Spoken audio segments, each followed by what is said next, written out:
दिनकु दिन बढ़ी चली बाली और माटी माफिया दरंगा। रायबणिया बरडीहा अंचल प्रतिदिन शह शह डंफर माटी रेल विभाग कार्य दशाई चालाण करी प्रति राति आरंभ कर दिन 12टा पर्यंत शह शह बाली बोझे ट्राक्टर यातायात करने हेतु जीवा आसवा बाधाप्राप्त होपरिक स्कूल समय बाली माटी बोझे गाड़ी यातायात करने हेतु साधारण लोक तथा स्कूल कॉलेज छात्र छात्री यातायात बाधाप्राप्त होछि।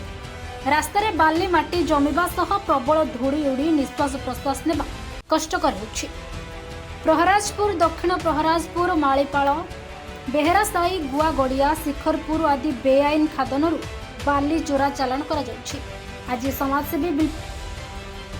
समाजसेवी विप्लव प्रधान गजेन्द्र खमारी जयकृष्ण प्रामाणिक सत्यपंडा प्रमुख जलेश्वर तहसीलदार निकट अभियोग करपरि चोरा कारोबार में संपृक्त ठिकादार चालाणकारी दलाल तथा नेता एवं गाड़ी मालिकों उपरे दृढ़ कार्यानुष्ठान ग्रहण करने सह माटी बालीर चोरा चालाण बंद करने को दाबी कर रेलवे काम नाम रे कौन परमिशन न था कि आरटीओ तहसील एवं जगह बाबद तथा खनिज विभाग परमिशन न था कि दिन राति चोरा माटी एवं बाली चोरा चालाण करा जाउची।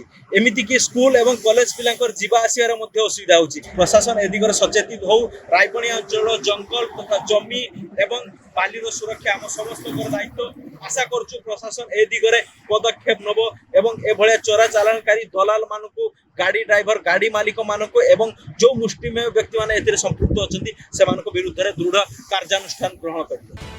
उक्त अभियोग पत्र को बालेश्वर जिलापाल राजस्व विभाग खनिज विभाग बालेश्वर आरक्षी अधीक्षक जिला परिवहन विभाग को प्रेरण कर श्री प्रधान कहते। Jaleswar Gaurishankar Mahanti report Utkal news.